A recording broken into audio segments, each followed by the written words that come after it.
The lips of wisdom are closed, except to the ears of understanding. The Kybalion. Ooh, sounds mysterious. Let's get into it and take a look at it. I'm not going to do this video on the Kybalion, but on styles of teaching. This is a little bit more advanced, maybe, or something that I don't know how much interest there will be. But this is what I'm going to contend. First of all, my name is Dan Paulson, and welcome to the channel. That from the earliest writings that we have, there has been nested a procedure for self-healing. There is a bottom line to the way the human functions in the environment, with each other, with our minds, with our psyche, and with the unified field that we all exist within, and how we flow through that. The way that we've experienced life and the way that we have stored that up here and the way that we hold it in any way creates who and what we are, but they continue to act out in life as little rudders that continue to steer us on these little eddies along the way. The teaching is to remove those things, how to forgive. We've come from a place that's very hurtful, obviously, because that's what this teaching is. And the teaching emerges everywhere. I can show how it is nested. That one teaching I'm going to suggest is in both the Tao Te Ching and the Dhammapada as verses that are cryptic. That's it. There's one layer of puzzle to figure out right there. It isn't plain language. You have to resolve it mentally. You have to think, what is he talking about? And there's a way to do that. Both of these are a short verse type teaching. Jesus' verses in the Gospel of Thomas and in the Sermon on the Plain and the Sermon on the Mount are that same way. Short verse teaching the lessons. We have that same teaching nested in different ways, though. These are verbal techniques that are being used. It's not a mystery. It is something that we can comprehend. We can see it. We just have to understand what they're doing. It emerges in mythology, Greek and Roman, and the Bhagavad Gita reads like a myth. That's another style of a genre of material that teaching is nested inside of. Where else are we going to find it? We're going to find it in the Holy Bible and the Holy Quran. That same teaching is going to be in there. So that's a different genre, a religious genre of carrying that teaching. What I want to talk about today, though, is mythical. It is another technique to nest the teaching. It's a simple teaching. It is a turn inward, face your fears, figure out a way to put them to rest, leave your past behind, and your life will be better. That's the teaching. How fun does that sound? If you're on board with this, you like that. But start passing that around to the neighbors or the people you see on TV. Where's it going to go? They won't even listen to the third word. It doesn't go anywhere. You put it in something that the human population is going to carry. And that the humans look outward and they have all kinds of fanciful ideas. Again, these two are the most closest to plain language because they're not intended to evoke something outward, some sort of a mythical, mystical adventure or afterlife or anything like that. These are pretty cut to the chase. This is how you heal yourself and have a better life. It doesn't go beyond that. These ones, they get into the whole adventure. They're not real. You know it's not real, but you're going through a big story, playing it out in your psyche, which is teaching you that same template. And you find the same thing here in religion. Okay, so I've gone over that a couple of times now. What I want to suggest is that template is what we're after. That is what we're looking at. You could view each of these as treasure chests. All of them are treasure chests. Every one of them is its own individual carrier. What's inside of all of them is the same treasure. That's the analogy that works for these. What I'm going to do, though, in talking about these styles is talk about the Kybalion a little bit. I remember reading it, I don't know, maybe 30 years ago, and Boy, it was mysteriously thick. I put that up and thought, boy, I'll be lucky to ever understand that. And what I realize now is that it contains the same basic teachings. I realize its source is recent. 1908, I believe, is when this was published. That's when it first showed up. And even though it claims to be, you know what? I'm not going to get into all of the origins and all of that. That's not what I'm doing here. There are historians, and I'll post a couple of links below, but there are places that will talk about the history of these, where they came from, what the true source is, how it connects to previous documents and that sort of things from a historical and I don't know what other perspectives. I'm coming at it a bit differently. What I'm doing is, it would be called the spiritual approach, but ultimately what it is going to emerge as philosophy and psychology. And actually, that's the template itself. What I'm going to do is talk about this as a carrying case. It somehow plays on the human psyche. We love mysterious things. So, what did I open with here? The lips of wisdom are closed except to the ears of understanding. If you go to find, YouTube has some channels where people read this. You can go listen to it. And if you look through the comment sections, you will see that opening line right there posted all over the place. People are like, oh my God, that's just insane. This is wonderful. What do we get into here? That's how the mind works. What does this really mean if you break it down? The lips of wisdom are closed except to the ears of understanding. We have to keep wording this in ways that make sense to us. It's pretty over the top, loquacious, and just containing a lot of excess flowery verbiage, but also meant to sound very mysterious. It's an artistic style of writing is all it is. This means when you're ready, the information's here. It's available to anybody. It sounds much more mysterious, though. I'm really about pattern recognition. Everything cycles in this universe. Everything runs in patterns. You start seeing the patterns. You start recognizing what is happening and what's going to happen, what continues to happen, and how to circumvent things that need to stop happening. That's all a part of this process. But the material that is encased in carriers sometimes that are mysterious or that are religious, perhaps. The religious ones, let's talk about those for a second, because we hold those with such reverence, we are scared of them. We're taught almost to be that way. And when you start trying to figure things out personally, you start thinking, oh my gosh, am I going to die and go to hell or, whatever. There's a lot of guilt surrounded with this. Or there can be. I can tell you from experience already that I have had people who are devoted Christians tell me, thank you, I've never heard Jesus put that way before. I appreciate what you said. As a Christian. And I've had other ones say, buddy, don't ever do that again. You are sinning. You're not supposed to do that. And what does that tell me? That tells me who tries to understand Jesus and who just worships him. There's something in here that's more important. But the problem is that if we hold the material, I don't know for other people, I would be careful to hold the material with such reverence that you limit your own access to it. It's for you. It is for us. It's for us to look at and figure out, not to be afraid of. And there are people who are very afraid of stepping outside of a belief system because they've been conditioned that it is not okay, that it is it'll lead you astray, or has the potential to. Demonic, evil, material things out there when really you can't decide for yourself what's okay and what's not okay. Jesus said to seek and knock. He didn't put any caveats on that. At any rate, when I got to the point where I could read Jesus without being scared of him, I realized, okay, that's the deal. There's something being taught in here that we're all at the same level. And when you go back to this mystical stuff, suddenly that same mental transition has made sense to you. You read it and you can recognize what doesn't belong there and what is a teaching.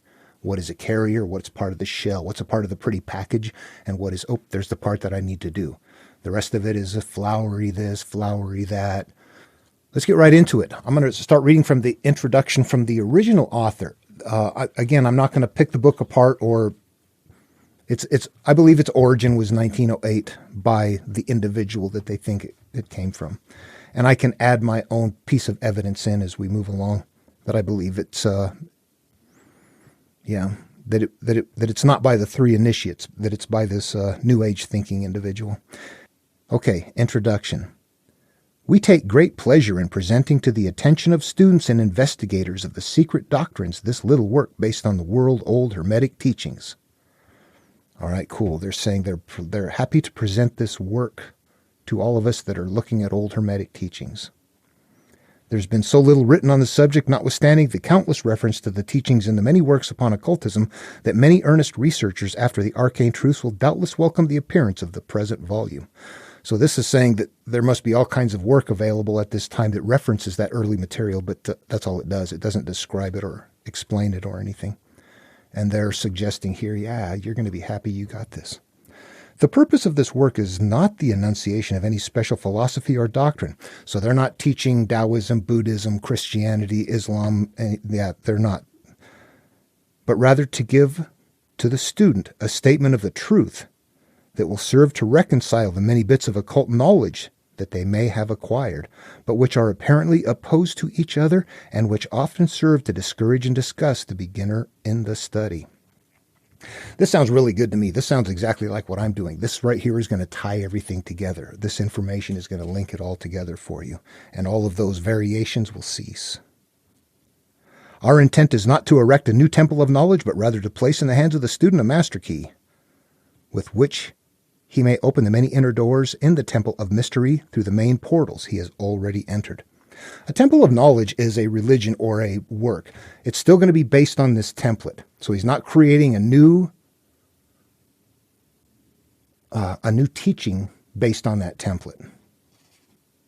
There is no portion of the occult teachings possessed by the world which have been so closely guarded as the fragments of the hermetic teachings which have come down to us over the tens of centuries which have elapsed since the time of its great founder, Hermes Trismegistus, the scribe of the gods, who dwelt in old Egypt in the days when the present race of men was in its infancy. He suddenly went into, I'm justifying this material. This is the original source. This is how I convince you that it is true and accurate. I'm going to tell you this story here. It's not part of an interactive teaching. It's not part of the template. It is part of the carrier. It's part of the box. The template is, we can interact with it and change our lives. Contemporary with Abraham, and if the legends be true, an instructor of that venerable sage. So they're claiming that Hermes Trismegistus was a contemporary of Abraham and may have taught him even. May have, if legends be true. If. Why even put that in there? What is this? Hermes was and is the great central sun of occultism, whose rays have served to illuminate the countless teachings which have been promulgated since his time. All the fundamental and basic teachings embedded in the esoteric teachings of every race may be traced back to Hermes. I disagree. Even the most ancient teachings of India undoubtedly have their roots in the original Hermetic teaching. So he's claiming, like everybody, this is the beginning of everybody. That's what religions do. This is the way. This is the truth. This is the one way, and it originated with us. If you want your religion to be believable, you have to make people think that everybody else is downstream from you. So people just keep saying, we're the beginning. We're the beginning. And that's what he's doing here. You can see he's structuring the carrying case, the mythical carrying case. There's no teaching in there. He's just making claims that are not demonstrable. From the land of the Ganges, many advanced occultists wandered to the land of Egypt and sat at the feet of the master. From him they obtained the master key, which explained and reconciled their divergent views, and thus the secret doctrine was firmly established. I want to say this, that I used to think, this is some secret knowledge. How do people spread this around? And the more I observe and the more you watch, the more you realize their lives were very simple. They had a lot of time. They were not consumed mentally. They had time to observe. They had time to look at things. They had time to figure it out. And they were observing that people that came from good homes had good lives, and people who came from bad homes had bad, angry lives. But that people that came from bad homes and figured out how to forgive, their lives changed. And that is observable. That is a law. That is how humans function. And you could observe that whether you're a Native American or an Egyptian or fill in the blank. That is observable. The mystery is, why won't people do it? So making claims like that this originated, that's a secret teaching, everybody came there to learn it, it really works to claim itself as a point of origin. From other lands also came the learned ones, all of whom regarded Hermes as the master of masters, and his influence was so great that in spite of the many wanderings from the path on the parts of the centuries of the teachers in these different lands, there may still be found certain basic resemblance and correspondence which underlies the many and often quite divergent theories entertained and taught by the occultists of these different lands today. I think he just said everything contains the same thing inside of it. But you see how the verbiage is. He's writing a book, making an impression, and taking common viewable knowledge that Buddha or Lao Tzu might say in cryptic ways to force you to figure it out, but not add in just a bunch of rubbish that is intended to carry it. The student of comparative religions will be able to perceive the influence of the hermetic teachings in every religion worthy of its name, now known to man, whether it be a dead religion or one in full vigor in our own times. I'm going to argue with this one. What he's saying right here is that everything out there is based on the hermetic teaching. And if you're familiar with Lao Tzu, the Tao Te Ching, the things that are named are not real. Are not the real things. And in the way that it decodes in the Lao Tzu teaching is that anytime you call this teaching, if you classify it under what he called a temple or something like that, like hermetic would be, you nullify it, according to Lao Tzu. That if you say something like, we've been taught by masters to forgive who hurt us in order to have a better life. And everybody's like, oh, okay, I like that. But if you say, we have learned from antiquity that we should forgive those who hurt us to have a better life, and that was said by Muhammad, you shut off that teaching to a lot of people. It came from Jesus. You shut it down to a lot of people. If you give it a name, people that are not a part of that say, oh, I don't want that. That's not a part of my teaching. Now, that one's a little spot on obvious. They all contain that teaching, so they're all going to claim it. But this teaching is something you don't really want to name, and you don't claim it as hermetic or anything like that. Because if you say, here's the teaching, it's hermetic, everybody jump on board, you'd shut it off to most people in the world. Don't call it hermetic. Call it just the basic way humans function. Anyway, it goes on like that. I don't want to continue on. There are good things in here. There are, and it does have the right information. The thing is that you have to dissect it out from all of that flowery verbiage that doesn't contain the teaching. It's the carrier for the teaching. Observe that. The teaching is small. The carriers can be small, like Jesus' teachings. That's a small, compact group of teachings. If you read the Sermon on the Mount by itself and nothing else, and you decode it properly, you will find this path. But you have to decode it inward like that. You can't read it plain language. The same with Buddha or Lao Tzu. They get very repetitive, actually, with Buddha and Lao Tzu in the Tao Te Ching or in the Dhammapada. They will continue to teach the same things, but using different analogs. They're trying to introduce it to more people in the population. Jesus will do the same thing. A lesson about keeping one fish and letting everything else go is a lesson about becoming one person and hanging on to one thing and letting all of the other crap go. That's a lesson for the fishermen. Another lesson about losing one sheep and going out and finding it, and it's more important than all of the others, and you let that sheep know that it has importance over all of the other sheep. That is the same lesson, but you're teaching it to a shepherd. You still have one thing in your life that is the most important thing, that oneness, that self, that whatever it is. If you're on the path, that's what you're looking for, that inner unity. that is what you're looking for. So that's what they're alluding to as this happens. But at any rate, books like this can be fun, absolutely fun. And there's viable stuff in here. I have not, and I'm not going to read it to the degree that I think it teaches me how to heal or something like that. It does tell you about cycles and different things like that. I don't agree with everything that the occultists say here, but I think it's pretty spot on. You just have to separate it out of the flowers. You got to pick it out. There's something edible inside of there that isn't just candy. Anyway, I just wanted to talk about that. The Kybalion and books like that are mystical. They're simply another style. Don't let it intimidate you. Anyway, hope it was enjoyable, and see you in the next video. Love one another.